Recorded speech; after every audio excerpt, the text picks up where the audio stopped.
நாம் அவருக்கு சொந்தமானவர்கள் என்று சொல்வது மட்டுமல்ல, கூடவே இன்னொரு வார்த்தையை நான் சொல்ல விரும்புகிறேன். அவர் நம்மை சொந்தமாக்க வரப்போகிறார். இந்த வசனத்திலே பவுல் எழுதும்போது தெளிவாக ஒன்று எழுதுகிறார். சொந்தமானவர்கள் எதற்காய் சொந்தமாக்கப்பட்டார்கள் என்றால், அவருடைய மகிமை புகழ்ச்சிக்காக மீட்கப்பட. சொந்தமா இந்த பூமியில இரத்தத்தால் மீட்கப்பட்டவர்களை தமக்கு அவர் தெரிந்தெடுத்து விட்டு, எதற்காக இந்த தெரிந்தெடுப்பை கர்த்தர் வைத்திருக்கிறார் என்றால், ஒரு காலத்தில் ஒரு நாள் அவர் வரப்போகிறார்.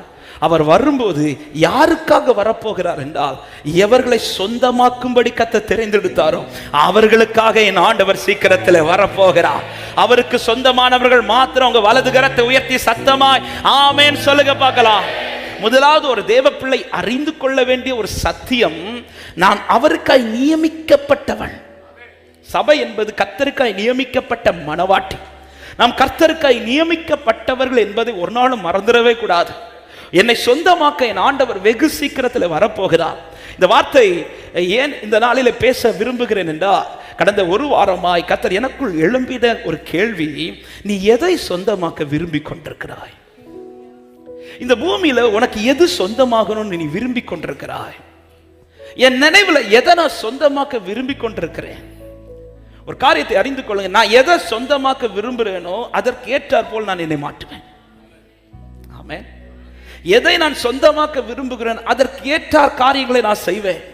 எதை சொந்தமாக்க விரும்புகிறேனோ அதற்கான கிரியைகளை நான் செய்வேன். இன்னைக்கு பரலோகத்தை நான் சொந்தமாக்க விரும்புகிறேன் என்றால், கிறிஸ்துவை நான் சொந்தமாக்க விரும்புகிறேன் என்றால், என்னில் வெளிப்படுகிற அத்தனை காரியங்களும் அவர் விரும்புகிற காரியமாய் தான் இருக்கும். இன்னைக்கு என் விருப்பம் என்ன? இன்னைக்கு நம்முடைய விருப்பம் என்ன? சபையின் விருப்பம் என்ன? எதை சொந்தமாக்க ஓடிக்கொண்டிருக்கிறோம்? இந்த பூமியிலே நாம் அனுபவிக்கும்படி, நாம் சொந்தமாக கொள்ளும்படி அநேக காரியங்களை கர்த்தர் நமக்கென்று வைத்திருக்கிறார். ஆனா என்னுடைய போக்கஸ் எதுவாக இருக்கிறது? ஆமென். பரிசுத்தவான்கள் நம்முடைய முற்பிதாக்களை குறித்து சொல்லும்போது, எபிரேயர் 11வது அதிகாரத்தின் 13 முதல் 16 வரை நீங்கள் படித்தீர்கள் என்றால், அங்கே சொல்லப்பட்டிருக்கிறதை பாருங்கள், வாசிக்கலாம். 13 முதல் 16 வரை. இவர்கள் எல்லாரும் வாக்குத்தத்தம் பண்ணப்பட்டவர்களை அடையாமல் தூரத்திலே அவைகளை கண்டு நம்பி அணைத்துக் கொண்டு பூமியின் மேல் தங்களை அந்நியரும் பரதேசிகளும் என்று அறிக்கையிட்டு விசுவாசத்தோடே மரித்தார்கள். அவர்களுக்கு இந்த பூமியிலே கர்த்தர் செய்வேன் என்று சொன்ன நிறைய காரியங்கள் இருந்தது. ஆனால் அவர்கள் அதை குறித்து ரொம்ப போக்கஸ்டா இல்லாம, அதன் மேல ரொம்ப வாஞ்சியா இல்லாம, பைபிள் சொல்லுகிறது அவர்கள் அதை அல்ல அதிலும் மேன்மையாக, கீழே கொடுக்கப்பட்டிருக்கிற வசனங்களை வாசித்தீர்கள் என்றால் தெரியும். 14வது வசனத்துல சொல்றாங்க, இப்படி அறிக்கை இடுகிறவர்கள் சுய தேசத்தை நாடி போகிறோம் என்று தங்களை தெரியப்படுத்துகிறார்கள். 16வது வசனம், அதை அல்ல அதிலும் மேன்மையான பரம தேசத்தையே விரும்பினார்கள். அவங்க விருப்பம், அவங்க வாஞ்சை எதெல்லாம் தெரியுமா? நான் அதை சொந்தமாக்கணும், எனக்கு அது சொந்தமாகணும். ஹல்லேலூயா. இப்படி இருக்கிற தேவ பிள்ளைகளை குறித்து தான் அந்த வசனம் சொல்லப்படுகிறது. ஆகையால் தேவன் அவர்களுடைய தேவன் எனப்பட வெட்கப்படுகிறதில்லை. கரங்களை உயர்த்தி ஆமென் சொல்லுங்க பார்க்கலாம். அவர்களுக்கு ஒரு நகரத்தை ஆயத்தம் பண்ணினாரே. ஆமென்.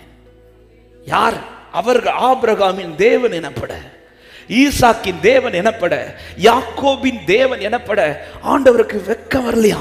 ஏன்னா அவங்க எதை நாடுறாங்க, எதை விரும்புறாங்க தெரியுமா? இந்த பூமியில வைத்த நன்மையை சொந்தமாக்க அல்ல, பரலோகத்தில் எனக்காய் ஆயத்தப்படுத்தப்பட்ட அன்பு சபையே, இன்னைக்கு நாம் எதற்காய் எதை சொந்தமாக்க துடித்துக் கொண்டிருக்கிறோம்? உபாகமம் 7வது அதிகாரத்தின் 6வது வசனத்திலே மோசேயை கொண்டு கர்த்தர் இஸ்ரவேல் ஜனங்களுக்கு சொல்லுகிற வார்த்தை, நீ உன் தேவனாகிய கர்த்தருக்கு பரிசுத்த ஜனம், பூச்ச கரத்தில் உள்ள எல்லா ஜனங்களிலும் உன் தேவனாகிய கர்த்தர் உன்னை தமக்கு சொந்தமாயிருக்கும்படி, அவருக்கு சொந்தமா இருக்கும்படி தெரிந்து கொண்டிருக்கிறார். ஆமென். நான் எதை சொந்தமாக்க விரும்புகிறேன்? நீங்க யோபின் வாழ்க்கையில பாத்தீங்கன்னா, யோபு இன்னும் அந்த உத்தமத்திலே கடைசி வரை அந்த பிடிச்சு நிற்கிறதுக்கான ரீசன் என்னன்னா, அவன் அவ்வளோ பெரிய ஒரு சோதனை ஒரே நாளில் அந்த மனுஷன் எப்படி தான் தாங்கினாருன்னு தெரியல. எங்க நமக்கு நம்ம நினைச்சது போல ஒரு காரியத்தை கர்த்தர் நடப்பிக்கவில்லை என்றால், நம்ம அட்லீஸ்ட் 2 நாளாவது ஜெபிக்காம இருப்போம்ல. ஆமென். நான் என்னத்துக்கு ஆண்டவரை பிடிச்சிட்டு, சின்ன விஷயமா இருக்கும், நம்ம நினைச்சது போல ஒரு காரியம் நடக்கலைன்னா, ஏதோ ஒரு விதத்தில் நாம் தேவ சமூகத்தை விட்டு கொஞ்சம் விலைக்கு தான் இருப்போம். இந்த யோபுவை பாருங்க, ஒரே நாளில் இப்படி ஒரு இழப்பு மட்டும் நம்ம லைஃப்பில் சந்திச்சோன்னா எத்தனை பேருக்கு உயிரோடு இருப்போம்? அந்த மனுஷன் எப்படி தான் அந்த நியூஸ் எல்லாம் கேட்டுட்டு அவருக்கு ஹார்ட் அட்டாக் வராமல் இருந்துச்சுன்னு தெரியல. ஒவ்வொருத்தனா சொல்லியிருக்கோம், ஒவ்வொரு நாள் ஒவ்வொருத்தன் சொன்னாலே நமக்கு தாங்காது. இது ஒரே நாளில் ஒவ்வொருத்தனா அத்தனை இழப்பை சொல்லிட்டு இருக்கும்போது அதை கேட்டுட்டு ஒருத்தர் சொல்றாரு, கர்த்தர் கொடுத்தார், கர்த்தர் எடுத்தார், கர்த்தருடைய நாமத்திற்கு. அவன் தூஷிக்கவில்லை. இவ்வளவு பிரச்சனை நடுவிலும் யோபு தன் வாயினால் ஒரு பாவம் செய்யவில்லை, தன் கண்களில் ஒரு பாவம் செய்யல. உத்தமத்தில் அப்படி பிடிச்சிட்டு நிற்கிறார். மனைவி சொல்ற, எது வரைக்கும் உத்தமத்தில் இருப்பேன், தேவனை தூஷித்து ஜீவனை விடும் இப்படி சொல்லும் போதும் அவன் பைத்தியக்காரி மாதிரி பேசாத, தேவனிடத்திலிருந்து நன்மையை பெற்று நாம் தீமையை பெறக்கூடாது சொல்லி கர்த்தருக்காய் உறுதியாய் நிற்க ரீசன் என்ன? எதற்காக யோபு என்னை இப்படி நிற்கிறேன்னு கேட்டா யோபு என்ன சொல்லுவார் தெரியுமா? எனக்கு ஒரு ரெட்டிப்பான நன்மை தரப்போற. அப்படியா? இல்ல. எனக்கு நான் இன்னைக்கு இப்படி உத்தமத்தில் நின்றுட்டேன்னா 42வது அதிகாரத்தில் கர்த்தர் எனக்கு எல்லாத்தையும் ரெட்டிப்பாய் மாற்றி எனக்கு தருவா. இப்படியா? இல்ல. யோபுவே, இப்படிப்பட்ட சிச்சுவேஷன்லயும் நீர் பாவமும் செய்யாம தேவனை தூஷிக்காம நீங்க விடாம பிடிச்சிட்டு இருக்கிற ரீசன் என்ன யோபுவே இப்படி கேட்டா யோபு சொல்லுவாரு. 19வது அதிகாரத்தின் 25, 27 சொல்றாரு, என் மீட்பர் உயிரோடு இருக்கிறார் என்றும் அவர் கடைசி நாளில் பூமியின் மேல் நிற்பார் என்றும் நான் அறிந்திருக்கிறேன் சொல்லிட்டு 27 என்ன சொல்றாரு பாருங்க, அவரை நானே பார்ப்பேன், அந்நிய கண்கள் அல்ல, என் கண்களே அவரை காணும். கரங்களை உயர்த்தி ஆமென் சொல்லுங்க பார்க்கலாம். ஏன் யோபு இன்னும் இந்த உத்தமத்தில் நிக்கிற? ஏன் யோபு உன் லைஃப்ல கரவராதபடி இன்னும் காத்துட்டு இருக்கிறேன்னா யோபு சொல்லுவார், எனக்கு பிள்ளைய சொந்தமாக்குறதை விட, எனக்கு ஆடு மாடு கழுதை சொந்தமாக்குறதை விட, எனக்கு இழந்த நன்மை சொந்தமாக்குறதை விட எனக்கு இன்னொருத்தரை சொந்தமாக்கணும், எனக்கு அவரை சொந்தமாக்கணும்.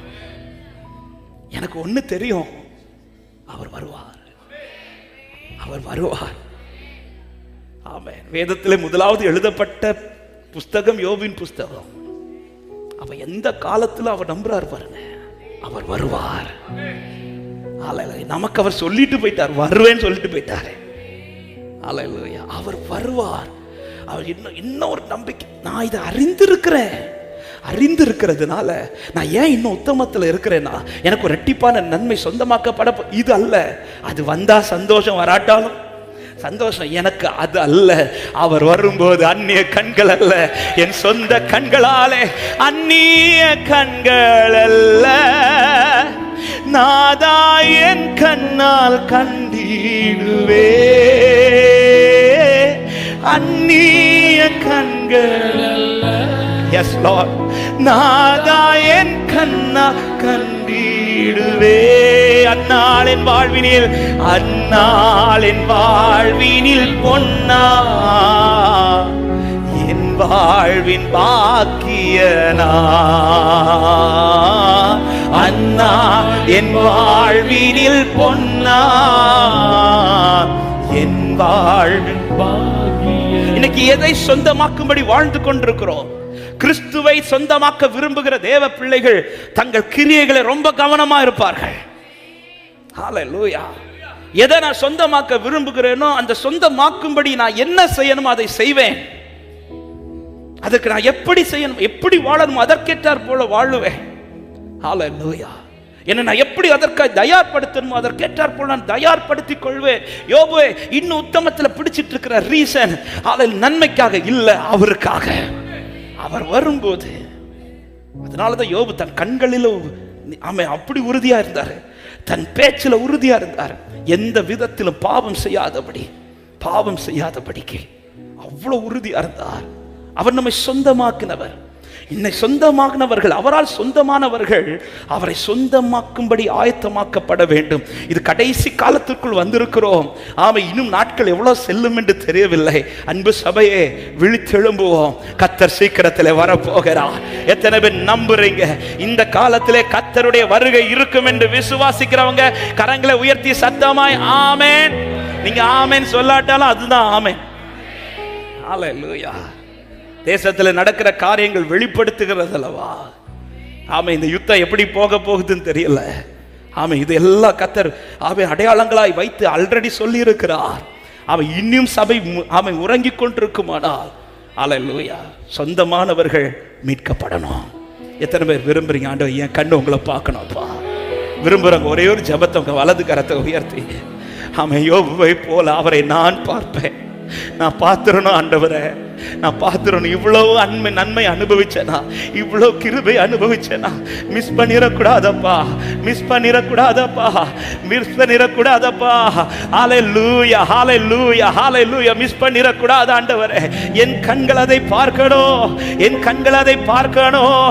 ஹல்லேலூயா. பரலோகமே என் சொந்தமே என்று காண்பேனோ, பரலோகமே என் சொந்தமே என்று சொல்ல. என் இன்ப இயேசுவை, என் இன்ப இயேசுவை நான் என்று காண்பேனோ. என் இன்ப இயேசுவை, என் இன்ப இயேசுவை நான் என்று காண்பேனோ, பரலோகமே என் சொந்த என்று காண்பேனோ. இவ்வளவு தேவ அன்பை பார்க்காம அனுபவிச்சுட்டு அவரை பார்க்க வரும்போது நான் அவரை பார்க்காம போயிட்டேனா? ஹல்லேலூயா.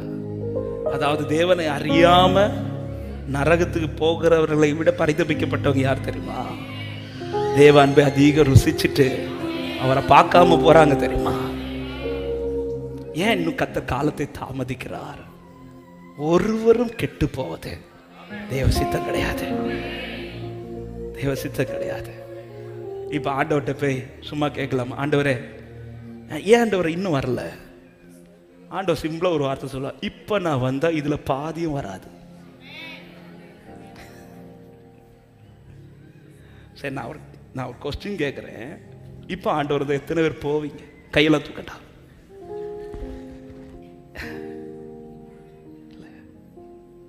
அந்த வாஞ்சை நமக்குள்ள இருக்கா? இன்னைக்கு சபைட்டே இல்லை.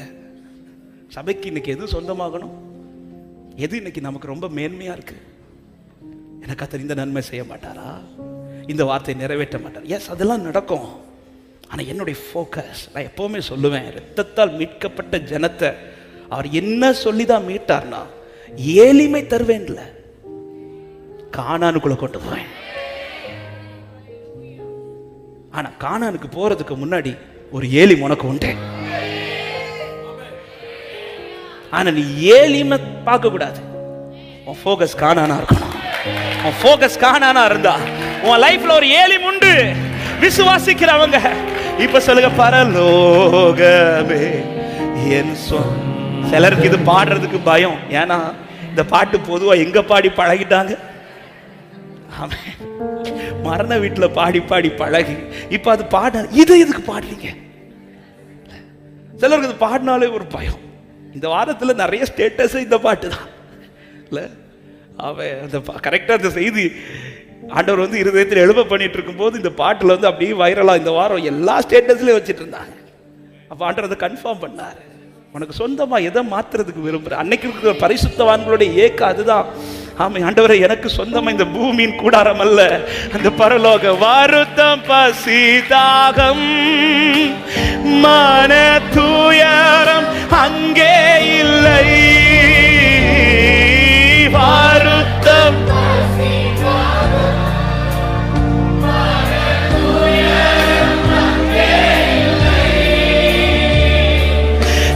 கிரீடம் மாற்றி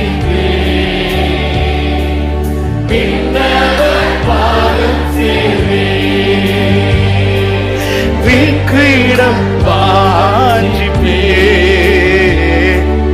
இன்னவர் பாதம் சேர்வே.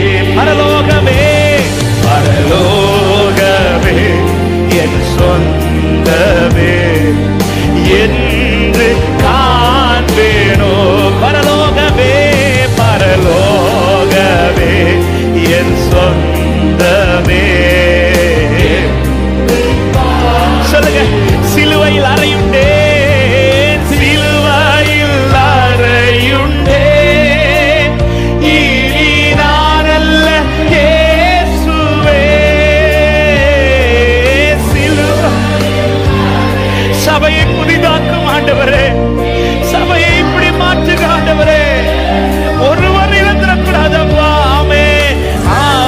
அவரின் மகிமையே எனது லட்சியமே, எனது லட்சியமே,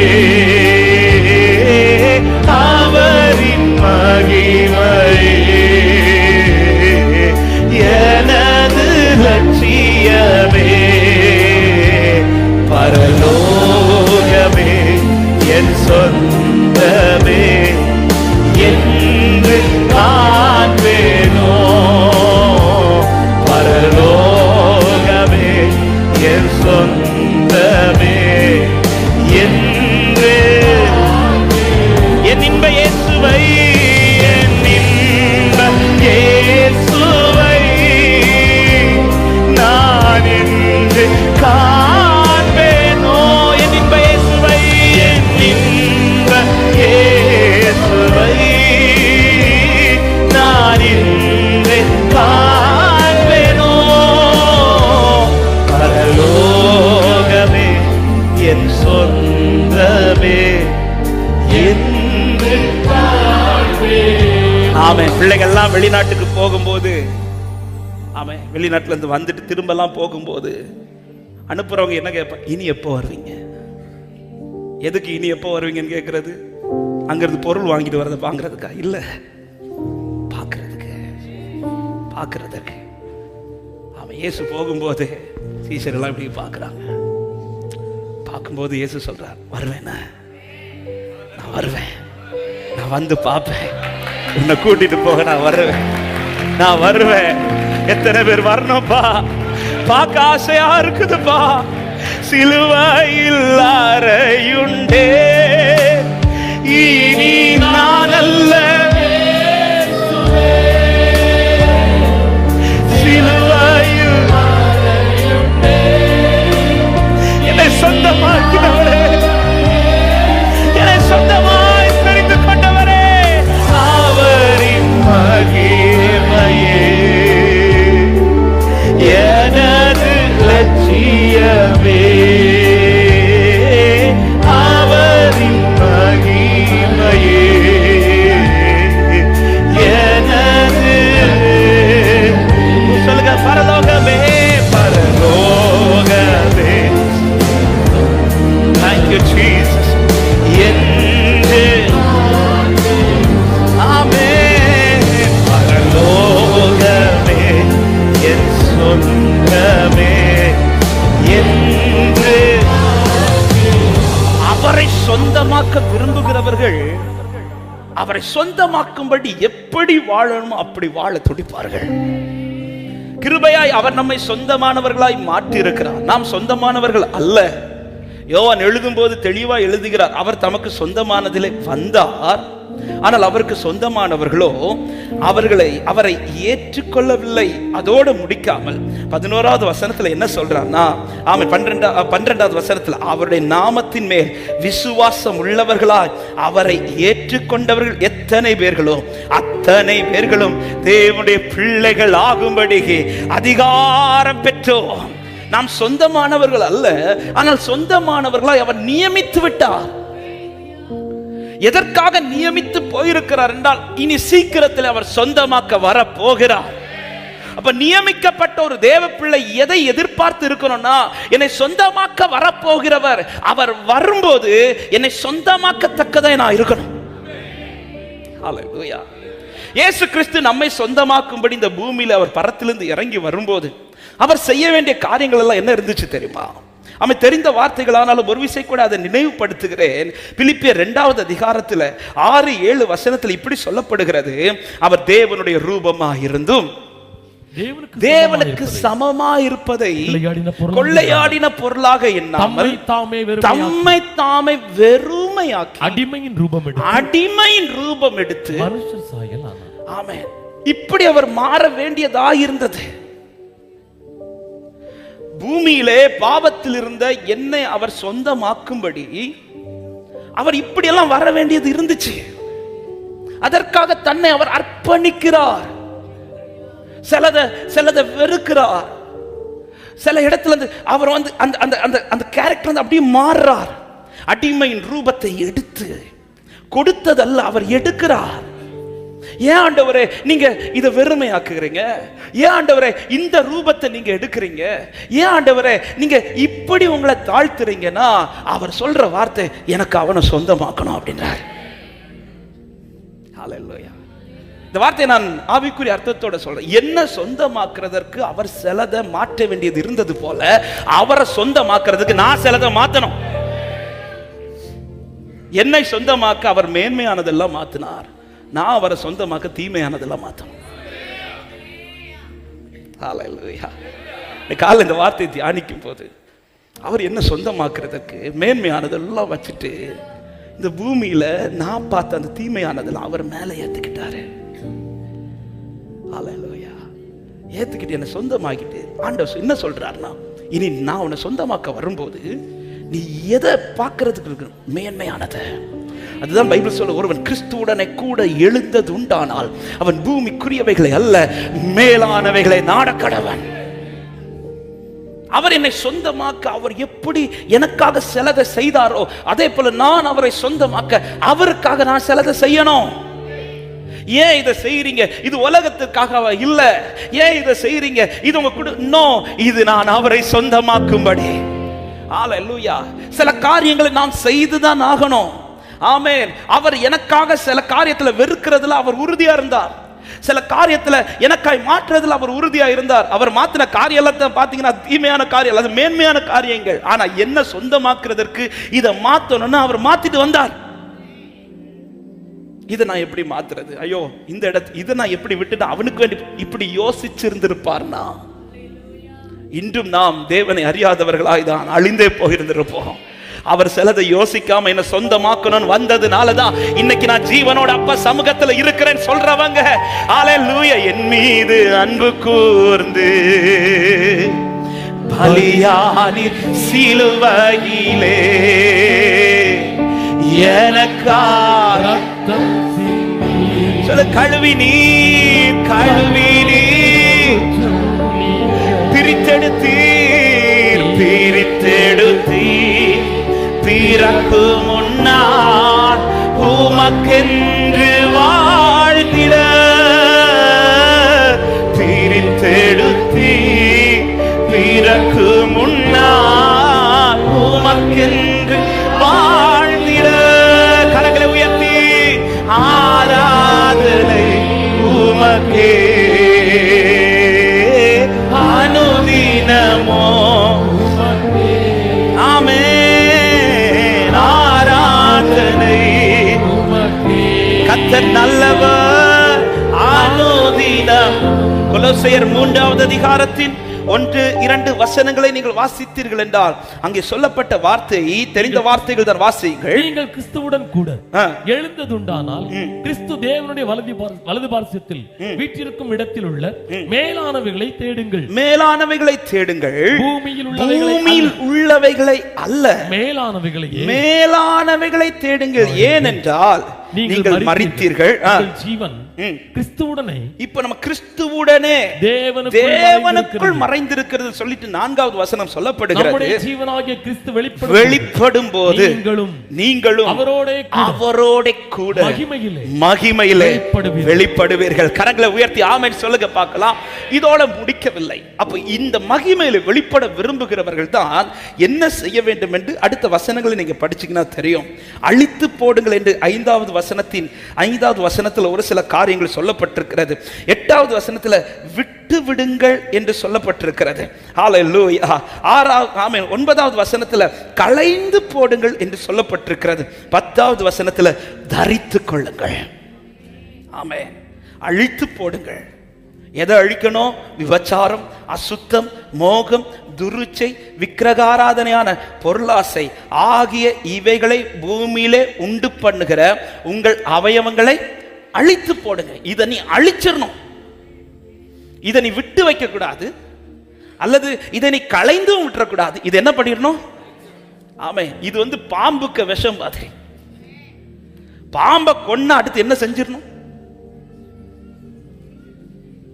சாப்பிடணுமா? நீங்க இருக்கிறத பார்த்தா அதையும் சுட்டு கிரில்லு மாதிரி சாப்பிடுறது மாதிரியா? பாம்பை நீ கொன்னுட்டேன்னா அடுத்து என்ன செஞ்சிடணும்? அதை அழிச்சிடணும். அதை அழிச்சிடணும். அழிக்க வேண்டியதை அழிக்காம விட்டு வச்சுட்டோம்னு வச்சுக்கோங்களேன், மகிமை வெளிப்படும் போது சில நேரத்தில் அது நம்ம வாழ்க்கையில வேலை காட்டிடும்.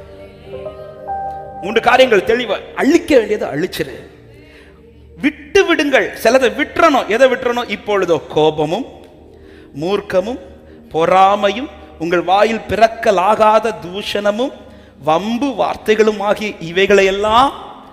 நீங்க இவ்வளோ சைலண்டா இருக்கிறத பார்த்தா இது அத்தனையும் உங்கள்கிட்ட அப்படியே இருக்கிறது போல எனக்கு ஒரு ஃபீல் ஆகுது. இதை விட்டு விடு. இது மனுஷனுக்குள்ள மாம்சீகமா எழும்புகிற சுபாவம். இது கோபத்தை யாரும் கற்றுத்தர வேண்டிய அவசியம் இல்லை. சின்ன பிள்ளையே இப்ப கோவப்படுது இல்ல, பால் குடிக்கிற பிள்ளையே ஏதாவது கொடுக்கலன்னா அப்படின்னு கோவப்படுது. இது மனுஷ சுபாவம். இது ஈஸியெல்லாம் அழிக்க முடியாது. அதனால ஆண்டவர் அது ரொம்ப பெருசா இனி அழிச்சு போடு அப்படியெல்லாம் சொல்லாம, ஆமா நீ அதை விட்டுரு. மேக்சிமம் கோவப்படாம இரு, பொறாமப்படாம இரு. கிறிஸ்துவுக்குள்ள நம்ம வந்துட்டோம்னா இதெல்லாம் ஆட்டோமேட்டிக்கா வெளியில போயிட்டே இருக்கான். ஹல்லேலூயா. ஆமா, கோவமே வராதுன்னு சொல்ற யாராவது இங்க இருக்கிறீங்களா? அது ஒரு கை உயரல. ஆண்டவர் அதனால தெளிவா, ஆண்டவர் தெரியும் எது நமக்கு அழிக்க முடியும், எதை விட முடியும், எல்லாம் தெரியும். அவன் எனக்கு கோபப்படாமலே இருக்க முடியாது அப்படி பைபிள் சொல்லல. நீ விட முடியும். நீ கிறிஸ்துவுக்குள்ள சரியா உருவானா உன் சுபாவங்கள் மாறிக்கொண்டே இருக்கும். ஆமாம், ஒருத்தன் பண்ற பிரச்சனையை பார்த்து கோபத்தில் அடிச்சுட்டு வந்த ஒருத்தனை குறித்து ஆண்டவர் ஒரு நாள் சாட்சி கொடுக்கிறார், இவன் சாந்த குணம் உள்ளவன். மிரியாம் ஆரோனும் பேசும்போது மோசே கோபம் வராமலே இருந்திருக்கும். ஆனா அன்னைக்கு வெளிப்பட்ட கிரியை இன்னைக்கு வெளிப்படல. ஏன்னா அவன் இப்போ தேவனோடு அதிகம் பேசுகிறவன், முகமுகமாய் பேசுகிறான். கிறிஸ்துவுக்குள்ள போக போக போக எங்க உண்மையில இன்னைக்கு நம்ம லைஃப்ல ஒரு முழுமையான ஒரு மாற்றம் வந்துச்சான்னு கேட்டா இல்லை. ஆனா இங்க இருக்கிற எல்லாருக்குமே சொல்ல முடியும், நம்ம ரட்சிக்கப்படுறதுக்கு முன்னாடி இருந்த அநேக சுபாவங்கள் இன்னைக்கு இல்லை. அது அங்கீகரிக்கிறவங்க சத்தமா ஆமென் சொல்லுங்க. நிறைய மாத்தி இருக்கிறார்ல. அதனாலதான் தாவீது சொல்றார், தேவனுக்கு பயந்தவர்களே கூடி வந்து கேளுங்கள், கர்த்தரின் ஆத்துமாவுக்கு செய்ததை நான் சொல்லுவேன் அப்படின்றார். என் சரீரத்துக்கு செஞ்சதில்லை, என் ஆத்துமாவுக்கு. ஏன்னா அவ்வளோ மாற்றத்தை நமக்கே நம்மளை பார்த்தா ஆச்சரியமா இருக்கு, இது நானா அப்படின்னு. அதனாலதான் நான் சொல்லுவேன், ரட்சிக்கப்படுறதுக்கு முன்னாடி நம்ம போட்டோவையும் இப்ப நம்ம போட்டோ எடுத்து பார்த்தா என்ன அழகா, அப்படி அழகாக்கிட்டே இருக்கிறார். பக்கத்துல பார்த்து சொல்லுங்க, எனக்கு ரொம்ப அழகா இருக்கிறீங்க அப்படி சொல்லுங்க. எப்பா என்ன சிரிப்பு வருது பல்லு. சில சிஸ்டர் யோசிக்கிறேன், இன்னைக்கு நான் மேக்கப்பே பண்ணலையா, அப்போ இன்னைக்கு தான் அழகா. ஹல்லேலூயா. ஆமென். இந்த கிரியைகள் நமக்கு மேக்கப்பா மாறுவதாக. ஹல்லேலூயா. மற்ற மேக்கப்போட இந்த மேக்கப் போட்டீங்கன்னா உங்க வாழ்க்கையை ஜொலிச்சிடும். உங்க வாழ்க்கையை அநேகர் ஃபாலோ பண்ணுவாங்க. ஹல்லேலூயா. அப்ப விட்டு விட வேண்டியதை விட்டு விடணும். அடுத்து களைந்து போடுங்கள். எதை களைந்து? ஒருவருக்கொருவர் பொய் சொல்லாதிருங்கள், பழைய மனுஷனை அவன் செய்கைகளையும் களைந்து போடுங்கள். பர்த்திமேயு ஆமென் இயேசுவே என்று கூப்பிட்டதும் சீஷர்களை பார்த்து சொல்றார், அவனை கூட்டிட்டு வாங்க அப்படின்னு சொன்னதும் அவன் செய்த முதல் காரியம் என்ன தெரியுமா? இயேசு கிட்ட போறேன் அப்படி தெரிஞ்சதும் அவன் செய்த தன் பழைய வஸ்திரத்தை எரிந்து விட்டேன். பழைய வஸ்திரத்தை எரிஞ்சிடணும். அது நம்ம கையில இருந்துடக்கூடாது. பழைய மனுஷனை களைந்துடணும். நம்ம லைஃப்ல இன்னும் அதை தரித்து கொண்டு இருப்போமானால் கிறிஸ்து மகிமை வெளிப்படும் போது, சொந்தமாக்க வரும்போது அது பெரிய பாதிப்பை உண்டாகும். களைந்து போடுங்க. அழிக்க வேண்டியதை அழிச்சிருங்க. ஆமென். விட்டு விட வேண்டியதை விட்டுருங்க. களைந்து போடதை களைந்து விட்டு புதிய மனுஷனை தரித்துக் கொள்ளுங்கள். இதோ என் தேவன் சொந்தமாக்க வரப்போகிறார். ஹல்லேலூயா. நேரம் அதிகம் போகிறது. இன்று நான் பேச போகிற வார்த்தை, ஆமென், அநேக காரியங்கள் இருந்தாலும் ஒரு காரியத்தை ஆண்டவர் பிரதானமாய் அடியானோடு கடந்த வாரத்தில் இடைப்பட்டு கொண்டிருந்தார். அவர் நம்மை சொந்தமாக்க வரும்போது அவருக்கு நம்மேல் பிரியம் இருக்க வேண்டும். ஆமென். நம்மை தெரிந்தெடுக்கும் போது அவர் நம்மை அன்பு வைத்துதான் தெரிந்தெடுத்தார். நம்மை பிரியம் வைத்துதான் தெரிந்தெடுத்தார். அதான் பாடினோமே, என் மீது அன்பு கூர்ந்து. ஆமென். யோவான் எழுதும் போது எழுதுகிறார், அவர் நம்மேல் அன்பு கூர்ந்து நம்மை ரட்சித்தார் என்று. அவர் நம்மேல் பிரியம் வைத்துதான் அவர் தெரிந்தெடுத்தார். தெரிந்தெடுக்கும் போது வைத்த பிரியம் சொந்தமாக்கும் போதும் இருக்கும். இதைதான் ஆவியானவர் எச்சரித்தார். உன்னை நான் தெரிந்து கொண்ட அந்த பிரியம் நான் சொந்தமாக்க வருவேன்ல, அப்பவும் உன் மேல இருக்கணும்பா. அதுக்கு ஏற்றார் போல நீ வாழ்ந்துரு அப்படின்னார். அதற்கேற்றார் போல வாழ்ந்துரு. ஆமென். கானானை சுதந்தரிக்கும் காலம் சமீபித்து வந்ததும், கானான் பக்கத்துல வந்ததும், இப்ப வேவு பார்த்துட்டு வந்ததும் 10 பேர் துர்ச்செய்தியை பரப்பி கொண்டிருந்த போது, ஆமென், அது நடுவில் யோசுவாவும் காலேபும் எழும்பி ஒரு வார்த்தை சொல்லுவாங்க. என்ன வார்த்தை தெரியுமா? நமக்கு பலன் இருந்தா அதை சுதந்தரிச்சிட, அப்படி அல்ல. கர்த்தர் நம்மோடு கூட இருந்தா அப்படி அல்ல. ஒரு வார்த்தை தெளிவா சொல்லுவாங்க, அவர் நம்மேல் பிரியமா இருந்தார். மீட்கும் போது இருந்த பிரியம் இன்னைக்கு உன் மேல இருக்குதுன்னா நிச்சயம் காணணும் உன் கையில. அவர் மீட்கும் போது உன் மேல வச்ச அந்த பிரியம் அவர் வரும்போதும் இருக்கணும். இதைதான் சபை அறிந்து கொள்ளணும். ஆனா அவர் மீட்கும் போது இருந்த பிரியம், மீட்கும் போது பாவியா இருந்தோம் ஆனா அன்பு வச்சார். ஆனா இனி வரும்போது பாவியா இருந்தா அன்பு வைக்க மாட்டார், பரிசுத்தமா இருந்தாலும் அன்பு வைப்பார். காரணம், அவர் இனி வரப்போறது கிருபை பாராட்ட அல்ல, அவர் வரப்போறது தயவு பாராட்ட அல்ல. அவர் இதோ பூமியை நியாயம் தீர்க்க வரப்போகிறார். அவர் பூமியை நியாயம் தீர்க்க வரப்போகிறார். ஆமென். முதல்ல வந்தது நான் பாவியா இருந்து என் மேல பிரியம் வச்சு தூக்கி எடுத்தார். இனி வரும்போது நான் பாவியா இருந்து பிரியம் வைத்து அல்ல, நான் பரிசுத்தமா இருந்து பிரியம் வைத்து தூக்கி எடுப்பார். அதனாலதான் யோசுவா காலேப் என்ன சொல்லியிருக்கணும் உண்மையிலே? அப்ப பிரியம் இல்லாமலே எவ்வளவு நாள் நடத்தினாரு, பிரியம் இல்லாமலே எவ்வளவு நாள் கொண்டு வந்தாரு, பிரியம் இல்லாமலே எவ்வளவு நாள் போஷித்தாரு. பிரியம் இருக்குது. ஆனா அவர் சுதந்தரிக்க வரும்போது, சொந்தமாக்க வரும்போது கர்த்தர் நம்ம பிரியமா இருந்தார். உன் மேல் அவருடைய பிரியம் குறைஞ்சிடக்கூடாது. ஹல்லேலூயா. ஏனோக்கை குறித்து ஒரு வார்த்தை இப்படி சொல்லப்பட்டிருக்கிறது. எபிரேயர் 11வது அதிகாரம் அதனுடைய 5வது வசனத்தை வாசியுங்கள். ஆமென். எபிரேயர் 11:5. விசுவாசத்தினாலே மரணத்தை காணாதபடிக்கு எடுத்துக்கொள்ளப்பட்டான். தேவன் அவனை எடுத்துக்கொண்டபடியினால் காணப்படாமல். அடுத்த வார்த்தை கவனிங்க. அவன் தேவனுக்கு பிரியமானவன் என்று அவன் எடுத்துக்கொள்ளப்படுவதற்கு முன்னமே சாட்சி பெற்றான்.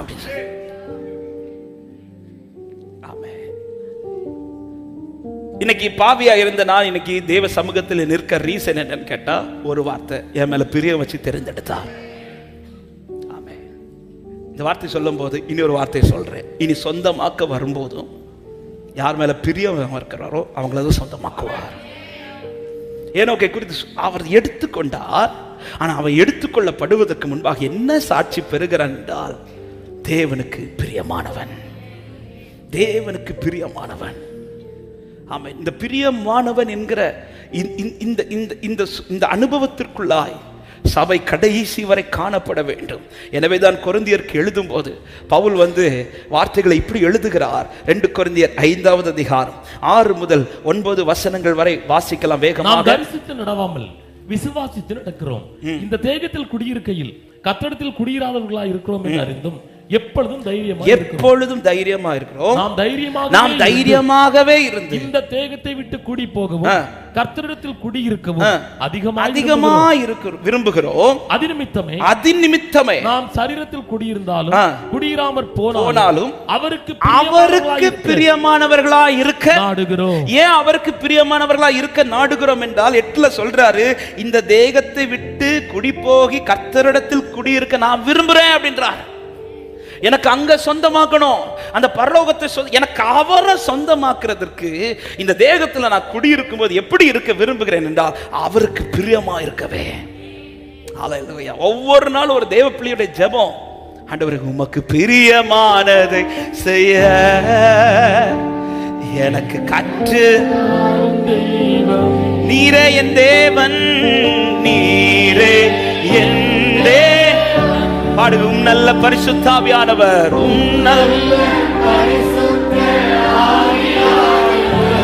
ஆமென், செம்மையான வழியிலே ஹல்லேலூயா, செம்மையான வழியிலே நடத்தவே. மேகஸ்தம்பமே, மேகஸ்தம்பமே, அக்கினி ஸ்தம்பமே, தேற்றும் தெய்வமே, துணையாளரே, மேகஸ்தம்பமே, அக்கினி ஸ்தம்பமே. அப்ப அவருக்கு பிரியமாய் வாழுகிறவனிடத்தில் வெளிப்படுகிற ஒரு காரியத்தை இன்றைக்கு நான் முதன்மையாய் வைத்து நான் பேச விரும்புகிறேன். இது அவர் வரும்போது ரொம்ப எதிர்பார்ப்பார். அவர் வரும்போது நாம் அவருக்கு பிரியமா இருக்கணும். அப்படி அந்த பிரியம், அது என்ன பிரியம்? யோவான் 6வது அதிகாரத்தின் 39வது வசனத்திலே இயேசு கிறிஸ்து இப்படி ஒரு வார்த்தையை சொல்லுவார். நல்ல கவனிங்க இந்த வார்த்தையை, எல்லாரும் இந்த வார்த்தையை கவனிக்கணும். யோவான் 6:39. அவர் எனக்கு தந்தவைகள், அவர் எனக்கு தந்தவைகளில் ஒன்றையும் நான் இழந்து போகாமல் கடைசி நாளில் அவைகளை எழுப்புவதே என்னை அனுப்பின பிதாவின் சித்தமா இருக்கிறது. கரங்களை உயர்த்தி ஆமென் சொல்லுங்க பார்க்கலாம். ஒரு மொழிபெயர்ப்பில் அதனுடைய அர்த்தம் இப்படி கொடுக்க, இந்த சித்தம் என்கிற வார்த்தைக்கு இப்படி கொடுக்கப்பட்டிருக்கிறது. அவர் தந்தவைகளில் ஒன்றே நான் இழந்து போகாம அவர் வரும்போது நான் அதை அப்படியே காத்து கொடுக்கிறேன்ல, இது அவருக்கு ரொம்ப பிரியம் அப்படின்னு சொல்லப்பட்டிருக்கிறது. அப்போ தேவனுக்கு பிரியமாய் வாழுகிறவன் எந்த காரியத்தில் ரொம்ப கவனமா இருப்பானா, தேவன் தந்தவைகளில் ஒன்றையும் இழந்துடக்கூடாது. தேவன் தந்தவைகளில் ஒன்றையும் இழந்துடக்கூடாது. இயேசு கிறிஸ்து இந்த காரியத்தில் ரொம்ப கவனமா இருந்தார். அவர் தைரியமா சொல்றார், அவர் தந்தவைகளில் எனக்கு ஒன்றும், ஆமென், நான் ஒன்றையும் இழந்து போகாமல் கடைசி நாளில் அவர் வரும் நாளில் சொந்தமாக்க வரும்போது அவைகளோடு நான் நிற்பது, அதுதான் தேவனுக்கு பிரியமான காரியம். இந்த வார்த்தை பேசும்போதே ஒரு கொஸ்டின் கேட்டு நான் செய்திக்குள் போக விரும்புகிறேன். இன்னைக்கு தேவன் தந்த காரியங்கள் உங்க வாழ்க்கையில எந்த நிலையில் இருக்கிறது? முதல்ல உங்க கையில் அது இருக்குதா? அது தந்தது போல இருக்கிறதா? அல்லது எந்த நிலையில் இருக்கிறது? ஆமா, தேவன் தந்தது என்ன? தேவன் தந்த ரட்சிப்பு, தேவன் தந்த அபிஷேகம், தேவன் தந்த தேவனோடு பண்ணின அந்த உடன்படிக்கை, தேவன் தந்த கிருபை வரங்கள், ஹல்லேலூயா, இன்னும் ஆவிக்குரிய அனுபவங்கள். அதை தாண்டி உலக காரியத்தில் பார்க்கும்போது தேவன் உங்களுக்கு தந்த குடும்பம், தேவன் தந்த பிள்ளைகள், தேவன் தந்த நன்மைகள், இன்னைக்கு அது எந்த நிலையில் உங்கள் கையில் இருந்து கொண்டிருக்கிறது? இது ஒவ்வொன்றும் நாம் எடுத்ததல்ல, தேவன் கொடுத்தது. இதை நம்புறவங்க மட்டும் சத்தமா ஒரு ஆமென் சொல்லுங்க பார்க்கலாம்.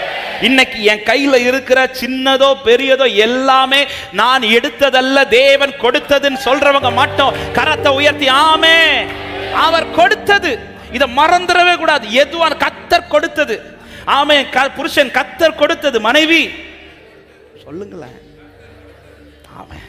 சிலர் யோசி, கர்த்தர் தந்தா இப்படியா தரணும்?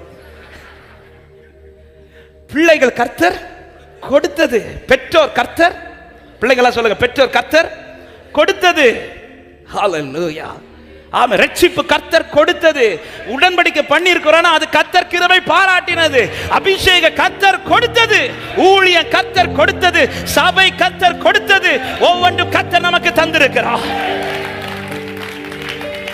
தந்ததை எவன் ஒருவன் காக்கிறானோ, ஏதேன் தோட்டத்தை உருவாக்கி மனுஷனை உருவாக்கி கொண்டு வந்து நிறுத்தி கர்த்தர் சொன்ன முதல் வார்த்தை, எதுக்கு இதை தந்தேன் தெரியுமா? சும்மா சாப்பிட்டுட்டு அப்படி மலர்ந்து கிடக்கிறது கிடையாது.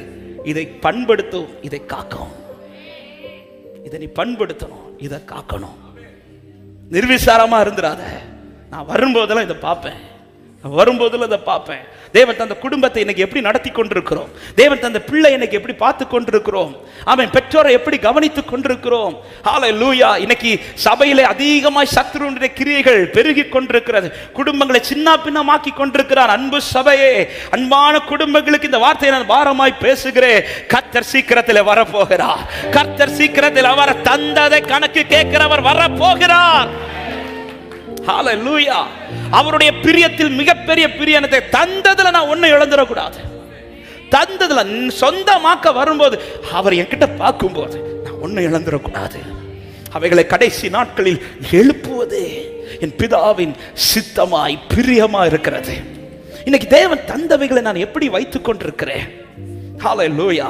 தேவன் தந்தவைகள் இப்ப கர்த்தர் வந்தார்னா எனக்கு தந்ததெல்லாம் அப்படி சந்தோஷமா எடுத்துக்கொண்டு காட்ட முடியுமா ஆண்டவர்கிட்ட? இந்த சந்தோஷம் ஆண்டவரே, நீங்க தந்ததை நான் சேஃபா வச்சிருக்கிறேன் ஆண்டவரே, நீங்க தந்ததை நான் பத்திரமாய் பாதுகாத்தேன் ஆண்டவரே, இதோ ஆண்டவரே இப்படி என்று சொல்லி என் வாழ்க்கையில ஆனாலும் சரி, குடும்பத்தில் ஆனாலும் சரி, இன்னைக்கு கர்த்தர் வந்தா இப்படி காண்பிக்க முடியுமா? கர்த்தர் நம்ம பிரியமாக இருந்தால் நாம் சொந்தமாக்கிக் கொள்வோம். அப்ப அவர் தந்ததை நாம மிஸ் பண்ணிடக்கூடாது. இன்னைக்கு அநேகருடைய வாழ்க்கையில தந்தது பலதும் காணவில்லை, தந்தது பலதும் காணல. இன்னைக்கு காணாததை குறித்த ஒரு பயமும் இல்லை, ஒரு உணர்வும் இல்லை. ஆமா, காணாமலே போட்டோம். இப்படியே எடுக்கிற அநேக உள்ளங்கள் இருந்து தயவு செஞ்சு இந்த வார்த்தையை ஆவியானவர் தரும்போதே பாரப்படுத்தினார், என்னோடு எச்சரித்தார். ஆமே, நான் உனக்கு தந்தது அதை நீ மிஸ்யூஸ் பண்ணிடக்கூடாது. நான் உன் கையில தந்தது, அதை நீ மிஸ்யூஸ் பண்ணிடக்கூடாது. இந்த வார்த்தை கண்டிப்பாய் நம்ம என்ன எச்சரித்தது போல இந்த கால நேரத்தில் சபை அன்பாய் கர்த்தர் எச்சரிக்கிறார். ஆவியானவர் சபைகளுக்கு சொல்லுகிறதை காதுள்ளவர்கள் கேட்க கடவர்கள். ஆமென். லூக்கா 15வது அதிகாரத்தில் ஒரு உவமை கர்த்தர் சொல்லுவதை நம்ம பார்க்க முடியும். 8வது 9வது வசனத்துல. உண்மையிலே அந்த உவமை சொன்னதற்கான நோக்கம் வேறு. ஆமே, காணாமல் போன ஆட்டை குறித்து முதலாவது சொல்லுகிறார். இரண்டாவது காணாமல் போன வெள்ளிக்காசை குறித்து சொல்லுகிறார். மூன்று ஆமே வழி மாறி போன இளையகுமாரனை குறித்து சொல்லுகிறார். இது கெட்டு போகிறவனை குறித்து அவர்கள் ரட்சிக்கப்படும் போது பரலோகத்தில் மிகுந்த சந்தோஷம் உண்டாகும். இதை குறித்து சொல்வதற்காக இந்த ஓமைகள் சொல்லப்பட்டிருக்கிறது. ஆனால் இன்னைக்கு நான் அந்த அடிப்படையில் அல்ல, இன்று இந்த வார்த்தை கர்த்தர் தரும்போதே இந்த ஒரு உவமை தான் கர்த்தர் நினைவுபடுத்தி கொண்டே இருந்தார். என் கையில தந்ததை நான் எப்படி வச்சிருக்கிறேன்? அதனுடைய அந்த 8-9 வசனத்துல தான் ஒரு ஓமை கொடுக்கப்பட்டிருக்கிறது. அந்த ஓமை முதலாவது வாசித்திரலாம். வாசிங்கள். ஒரு ஸ்திரீ 10 வெள்ளிக்காசை உடையவளாய் இருந்து அதில் ஒரு வெள்ளிக்காசு காணாமற் போனால் விளக்கை கொளுத்தி வீட்டை பெருக்கி அதை கண்டுபிடிக்கிற வரைக்கும் ஜாக்கிரதையாய் தேடாமல் இருப்பாள்.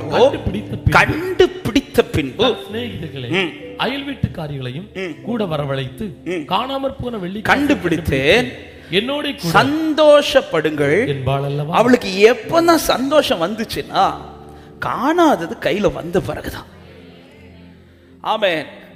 யூதருடைய கலாச்சாரத்தில் ஒன்று என்று நான் கேள்விப்பட்டிருக்கிறேன், எனக்கு சரியா என்று தெரியவில்லை. ஒரு நியமிக்கப்பட்ட ஒரு ஸ்திரீ, திருமணத்துக்காக நியமிக்கப்பட்ட ஸ்திரீயின் இடத்துல தான் இந்த வெள்ளிக்காசுகள் இருக்கும். இந்த வெள்ளிக்காசுகளை அந்த திருமணத்திற்காக அந்த மணவாளன் வரும்போது இந்த வெள்ளிக்காசை அவள் பத்திரமாக வைத்திருக்கணும்.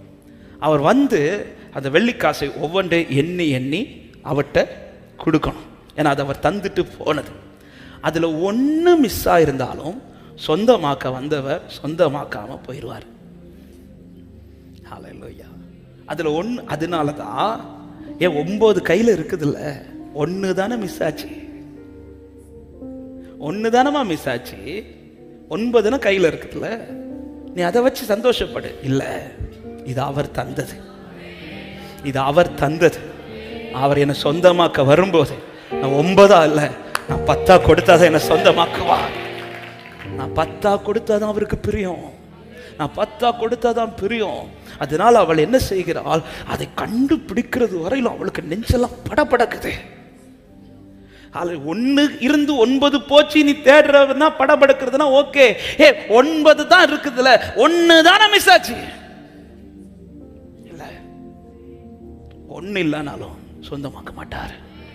எங்க ஒரு லேண்ட் நம்ம பார்க்குறோம், அந்த லேண்ட் நம்ம பார்த்ததுனால பிடிச்சி அதை வாங்குறதுக்கு ரெடி ஆகிறோம். வாங்குறதுக்கு ரெடி ஆகி வாங்குறதுக்காக எல்லாம் அமௌண்ட்லாம் ரெடி பண்ணி சொந்தமாக்கலான்னு போகும்போது தான் திடீர்னு அந்த லேண்டை குறித்து ஒரு வார்த்தை வருது. அதில் வில்லங்க இருக்குன்னு ஒரு வார்த்தை வருது. வாங்குவீங்க? உங்களுக்கு பிடிச்சது, அமௌண்ட் இருக்குது, எல்லாம் இருக்கு, ஆனால் ஏன் வாங்கல? ஒரே ஒரு வில்லங்கம் தானே, அது மொத்தமாக வில்லங்கமாயிரும். பிடிச்ச லேண்ட் ஆனாலும் அமௌண்ட் இருந்தாலும் வில்லங்க இருந்தா வாங்க மாட்டோம். நாமே இப்படி பார்த்து வாங்கும்போது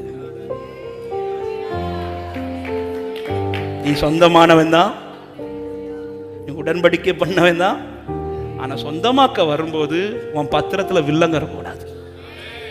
பத்திரம் கிளியரா இருக்கணும், பத்திரம் கிளியரா இருக்கணும். அவர் வர்றதுக்கு முன்னாடி கிளியர் பண்ணிருங்க. பத்திரம் கிளியர் ஆகாம சொந்தமாக சைன் போட மாட்டார். சபையே, இந்த காலை நேரத்தில் ஆவியானவர் சபைகளுக்கு பேசுகிறார், பத்திரத்தை கிளியர் பண்ணு. சிலர் இப்பதான் தூக்கத்தில் எழுதி, எந்த பத்திரம்?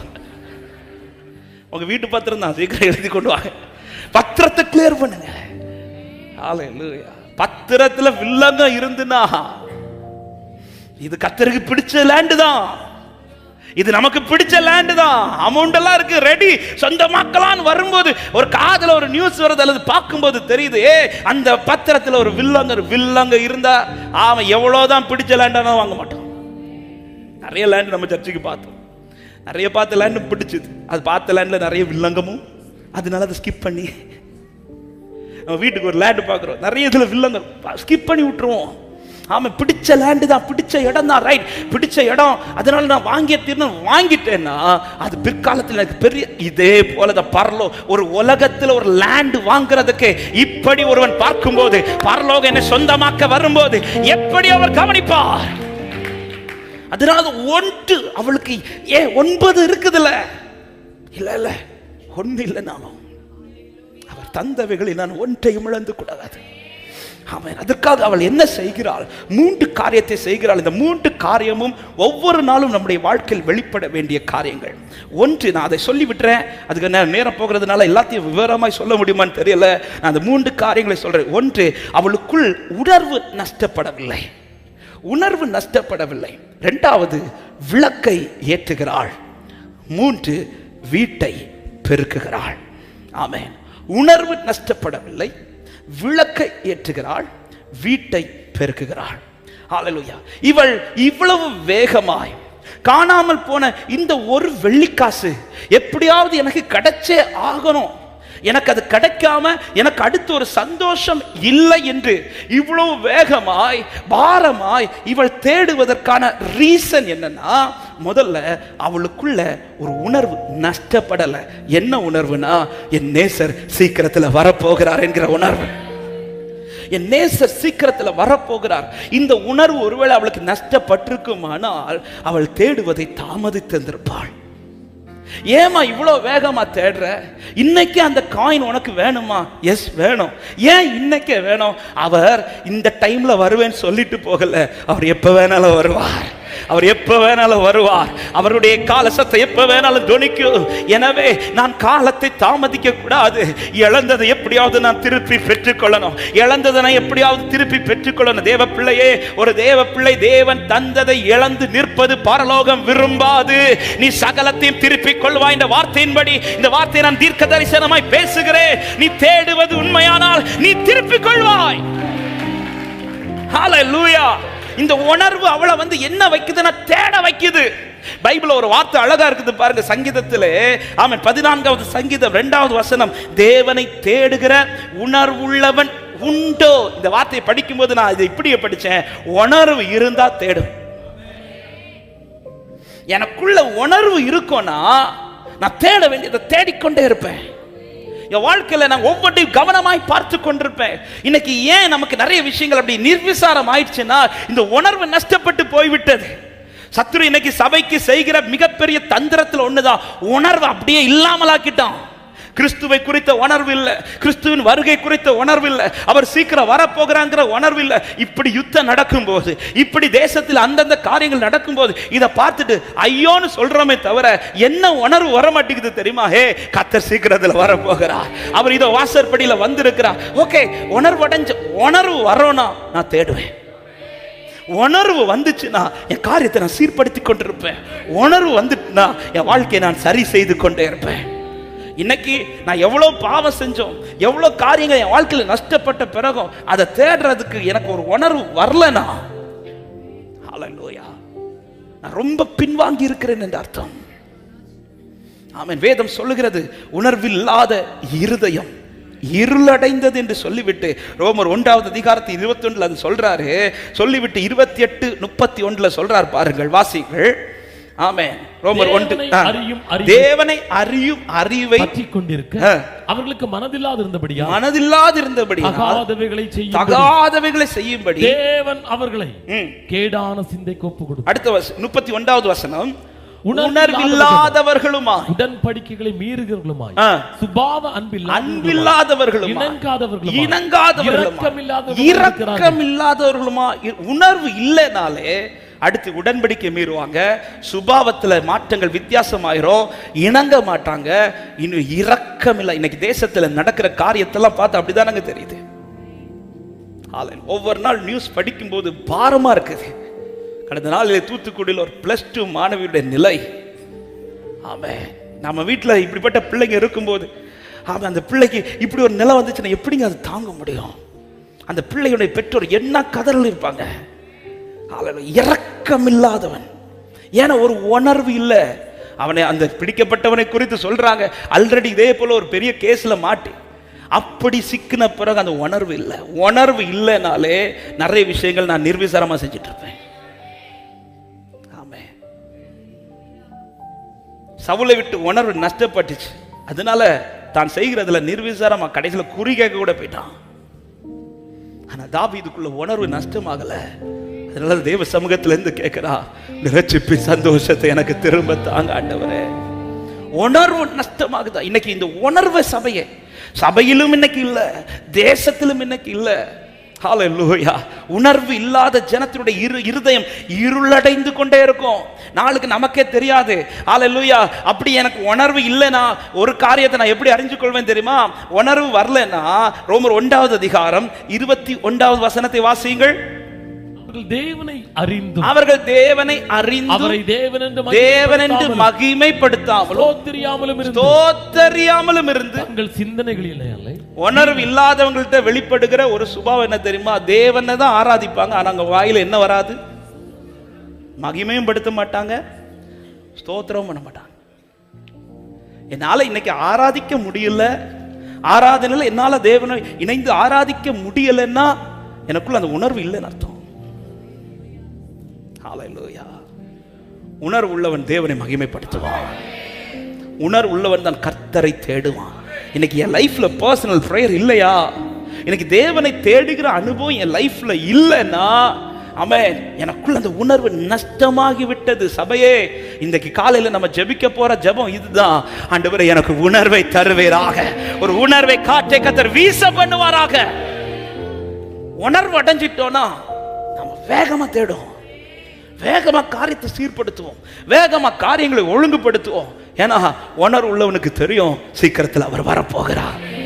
10 கன்னிகைகளை குறித்து சொல்லும் போது அங்கே சொல்லப்பட்ட வார்த்தைகள் நமக்கு தெரியும். மத்தேயு 25வது அதிகாரத்தில் தான் சொல்லப்பட்டிருக்கிறது. அங்கே சொல்லப்பட்ட வார்த்தை கவனிங்கள். 1 முதல் 4 வசனங்களை வாசிங்கள் வேகமாக.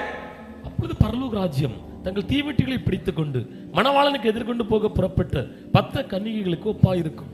அவர்கள் 5 பேர் புத்தி உள்ளவர்கள், 5 பேர் புத்தி உள்ளவர்கள், 5 பேர் புத்தி இல்லாதவர்களுமாய் இருந்தார்கள். புத்தி இல்லாதவர்கள் தங்கள் தீவெட்டிகளை எடுத்துக்கொண்டு போனார்கள், எண்ணெயையோ கூட கொண்டு போகவில்லை. புத்தி உள்ளவர்கள் தங்கள் தீவெட்டிகளோடும் கூட தங்கள் பாத்திரங்களில் எண்ணெயையும் கொண்டு போனார்கள். என்ன ரொம்ப சிந்திக்க வச்ச காரியம். சரி, அந்த புத்தி உள்ளவங்க ஒரு பாத்திரத்தில் என்ன கொண்டு வராங்களா, அதை பார்த்தாவது உணர்ந்தாங்களா? இல்ல. சரி, இவங்களுக்கு முன்னாடி இப்படி ஒரு டீம் இல்ல, அதனால இவங்களுக்கு தெரியாதுன்னா ஒரு நியாயம் இருக்கு. அவங்க முன்னாடி ஒரு 5 பேர் காட்டுறாங்க, என்ன கண்டிப்பா கூட.